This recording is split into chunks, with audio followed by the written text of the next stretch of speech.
welcome to 3Q, where I interview industry professionals for just 15 minutes by asking three powerful questions. I'm your host, Rachel Vogel, and joining me tonight is Tyson Haller, Senior Vice President of Promotion and Artist Strategy at Shelter Music Group.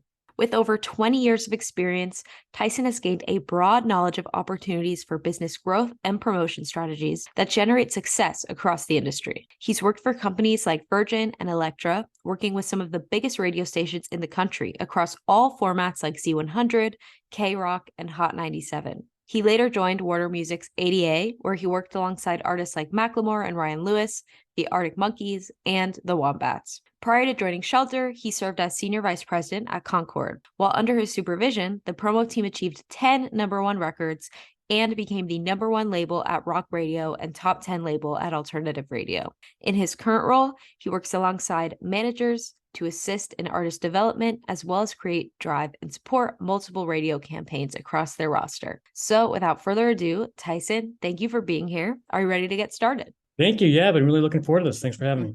Number one, imagine for a second you're sitting down with your 25-year-old self. What one piece of advice would you give him on a personal note? And what one piece of advice would you give him from a business perspective? Okay. So I think on a personal note, I would say work as hard as you can. I think working hard, we're talking about trying to get into this business, right? It really kind of applies to any industry, but I think particularly in the music industry, because I think you have people who get into this industry for various reasons. People are passionate about music, people like the glitziness of it, working with artists. There's all different kinds of reasons to get into this industry. I think the best thing you could do when you start in is just work really hard.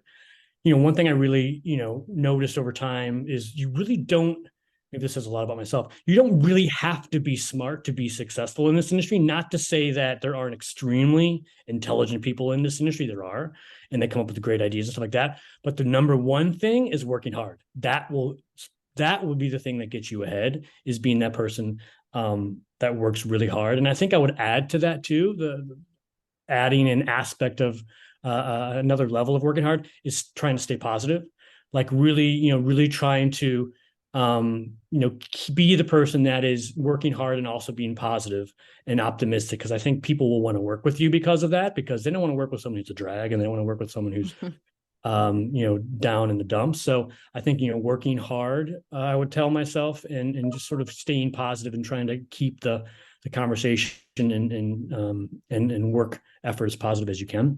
On the next thing, the business side, right? Yep.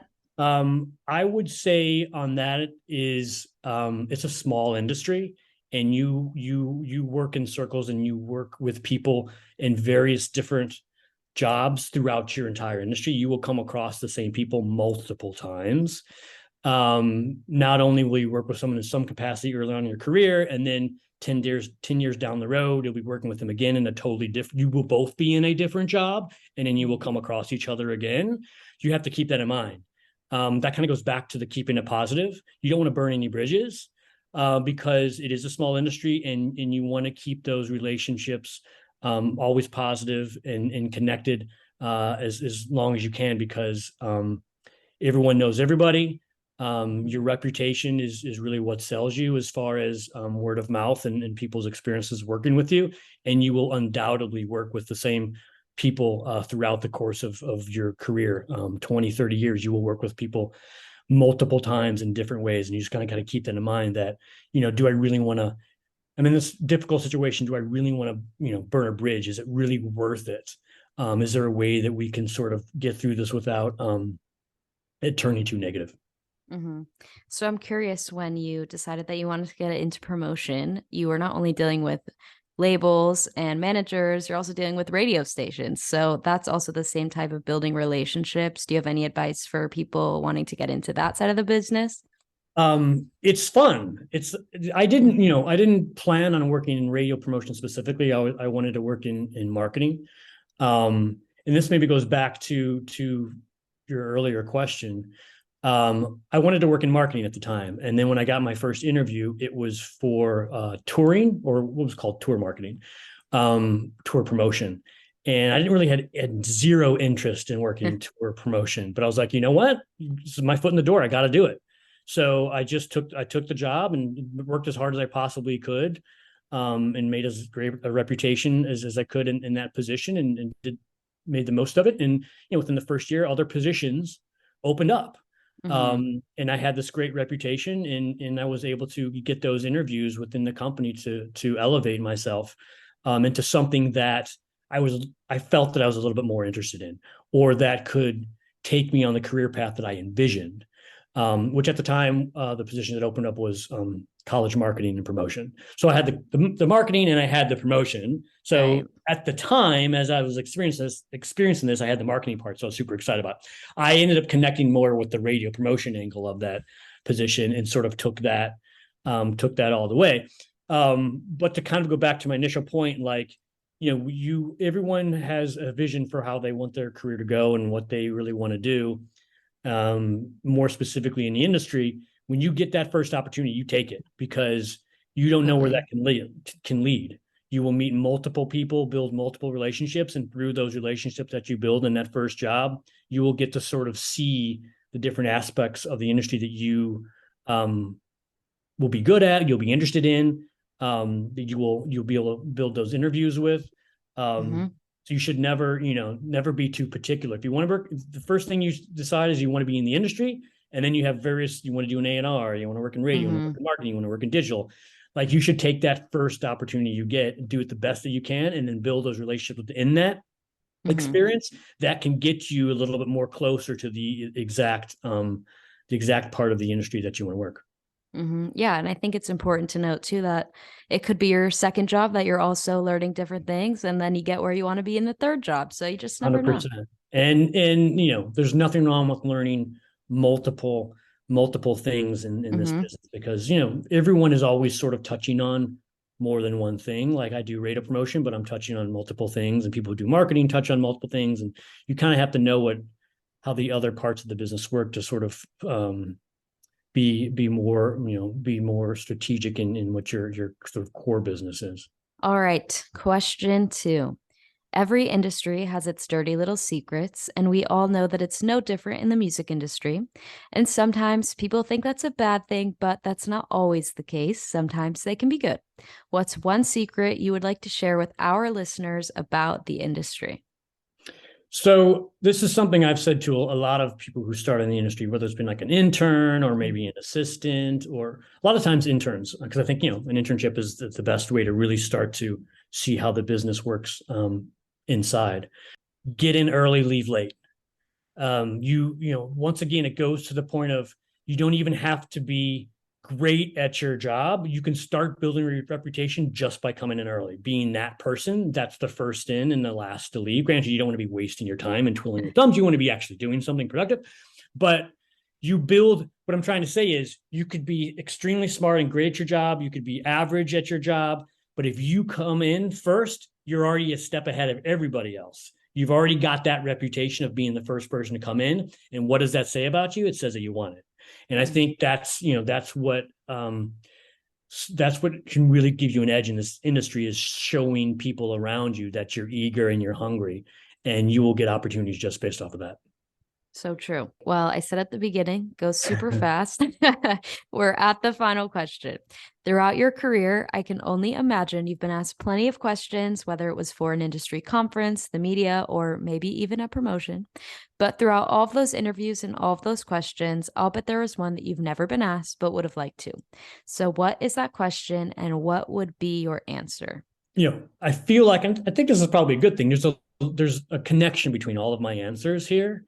I Mhm. think and I wouldn't say I haven't been asked this question, but I think it can be asked more.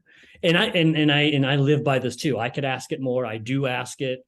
And that question is, how can I help? Essentially, if you are that person getting this industry, and your job is an assistant in the digital marketing department, right? You're just out of college and you're doing your job, and you're doing great. And there's someone else that, it's 6:30 at night, everyone else is gone, you're still there, and there's someone from the marketing department that's there, and they're struggling because they can't get something done. Maybe something as simple as the copier not working. Maybe it's something a little bit more, specific to that job as far as, oh, I'm trying to get this person on the phone, and you're there like, ask that person, can I help? Is there anything I could do to help you? Once again, you're building that reputation as being the person to go to, the person that they want to work with.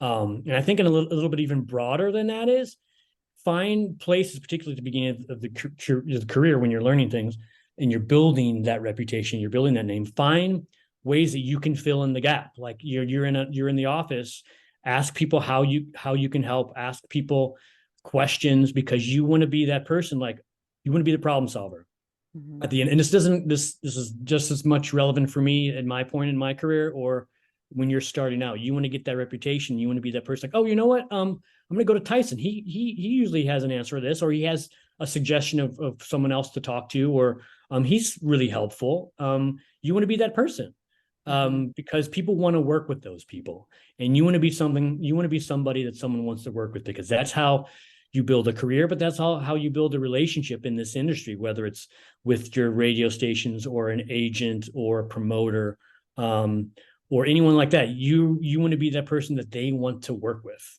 And that's how you can be successful. And if you're always saying, how could I help? Oh, I have 10 minutes right now. You look like you're having a problem. Is there any way I can help with that?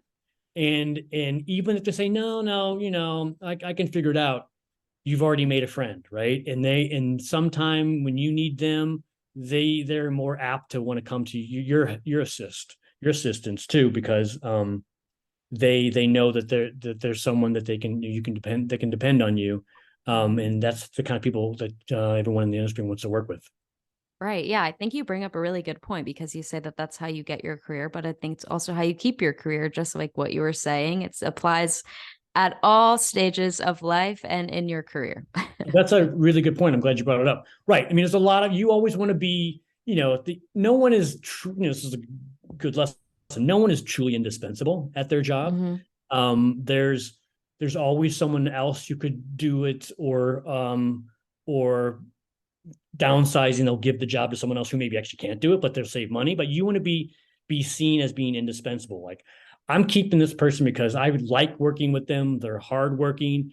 They'll figure it out. Maybe this isn't their forte or their expertise, but you know what? They have a reputation of just getting it done and figuring it out.